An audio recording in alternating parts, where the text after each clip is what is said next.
The dark side Hollywood never shows. Asterisk asterisk. Forget everything Hollywood taught you about frontier weapons.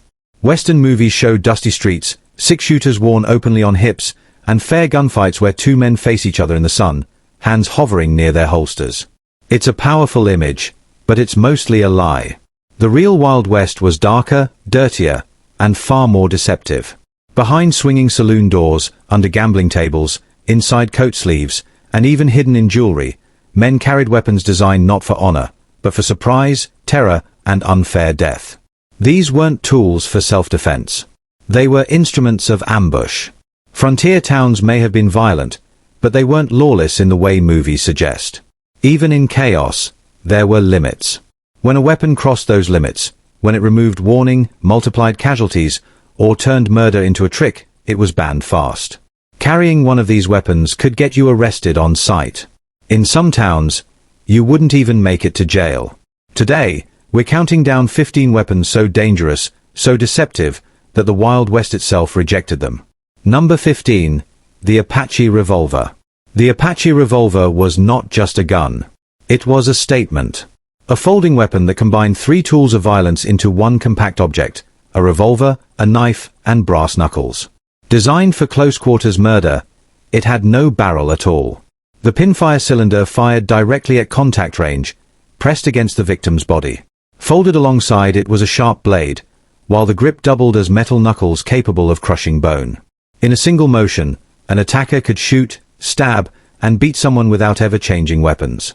In tight saloon rooms and gambling dens, this was devastating. Dodge City banned combination weapons in 1878. Tombstone followed with strict ordinances in 1881. San Francisco declared possession grounds for immediate arrest. The Apache Revolver didn't just break the law. It broke the frontier's sense of fair violence. Number 14. The Gambler's Sleeve Gun. Imagine sitting at a poker table. The man across from you looks calm. His hands never leave the table. Then, without warning, a gun fires from his sleeve. The sleeve gun was one of the most feared weapons on the frontier because it erased the concept of a draw. A small derringer was strapped inside the arm, spring-loaded, with a cord running to a ring worn on the finger. One subtle movement of the hand launched the gun forward and fired it automatically. Witnesses often testified they never saw a weapon at all, only the sound of the shot and a man collapsing. Gamblers loved it. Sheriffs despised it. Even hardened outlaws considered it cowardly. By the late 1870s, sleeve guns were banned almost everywhere. Possession alone was treated as evidence of premeditated murder. Number 13. The Sawed-Off Shotgun. Shortening a shotgun turned a common weapon into a terror machine. By cutting the barrel below legal length and often removing the stock, outlaws transformed shotguns into devastating close-range tools. At short distances, buckshot spread wide enough that aim barely mattered. In a crowded room, one blast could injure or kill multiple people instantly. Bank robbers used sawed-offs to control entire rooms with a single shot. One blast into the ceiling was enough to end resistance. After brutal robberies and massacres, states reacted fast. Minnesota passed laws after the Jesse James gang raid. Texas and California followed. Federal restrictions soon made possession a serious crime. The sawed-off shotgun wasn't banned for power alone. It was banned because it turned chaos into certainty. Number 12. Mercury-tipped bullets. Some weapons weren't meant to kill quickly. Mercury-tipped bullets were designed to make death slow and unavoidable. Outlaws drilled hollow points into bullets and filled them with liquid mercury. On impact, the mercury continued moving forward, amplifying internal damage. Bones shattered. Organs ruptured. And then the poison set in. Victims who survived the initial wound often died hours later from mercury poisoning, shaking, convulsing, and slowly failing. Frontier surgeons recognized these wounds immediately and refused to treat them. Kansas and Arizona made possession a capital offense. Federal law soon followed. Even in the Wild West, poison crossed a line. Number 11. The Knife Pistol. A weapon that betrayed its victim twice. At first, it was just a knife. A stabbing weapon used in close combat. But hidden inside the blade was a firearm. The attacker stabbed, then pulled a trigger. A bullet fired through the wound at contact range, often directly into the heart or lungs. Victims thought they had survived, until they collapsed moments later. Authorities quickly classified knife pistols as assassination tools. By the mid-1870s, they were banned across most frontier territories. Number 10. The sword cane gun. A gentleman's weapon, and that was the problem. Sword canes were already controversial, but gunmakers took them further by hiding pistol mechanisms inside the handles. With a twist, a blade emerged. With a pull, the cane fired. These were expensive weapons, carried by wealthy gamblers, businessmen, and confidence men who wanted to appear unarmed. Lawmen saw them as the ultimate deception. After several high-profile killings, cities banned cane weapons. Postal services refused to ship them. Customs agents seized them at ports. Elegance had become dangerous. Number 9.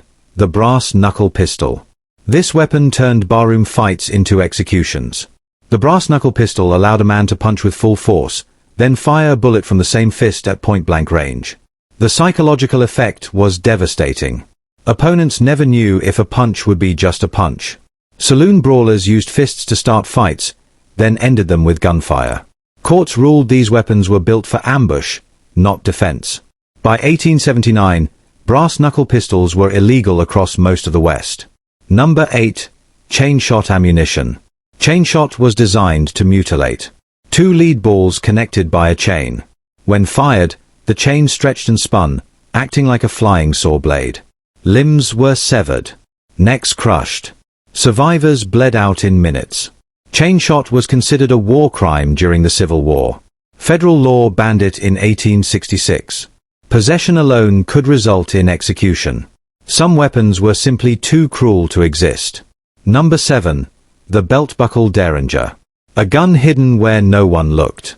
The belt-buckle derringer rotated forward and fired directly into the stomach at contact range. Gamblers used it when caught cheating, hands raised, appearing unarmed. Then they fired. Frontier justice responded brutally. Disguised clothing weapons were banned, and many users were lynched before trial. Number 6.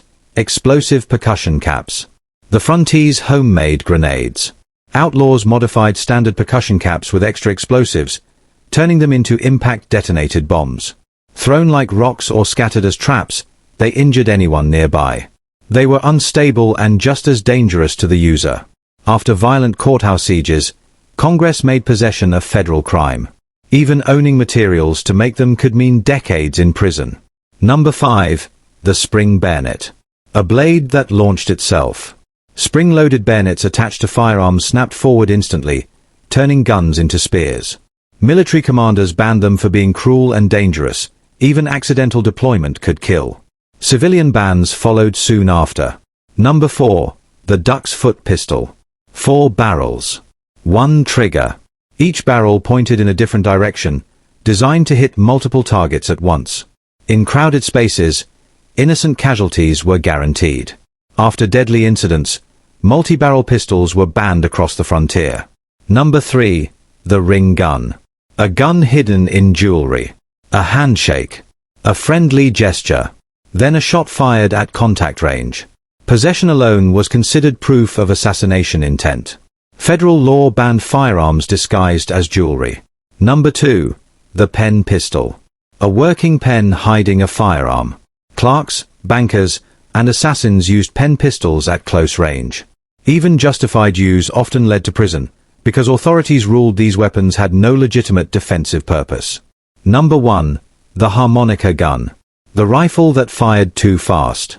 Using a sliding magazine system, harmonica rifles delivered rapid fire unmatched in their era. Military commanders feared their fire rate and logistical impact. States banned civilian ownership early. Federal restrictions ended production entirely. Conclusion. The banned weapons of the Old West reveal a truth Hollywood avoids. The frontier was violent, but it had limits. Weapons that removed warning, poisoned victims, or guaranteed innocent deaths crossed a line.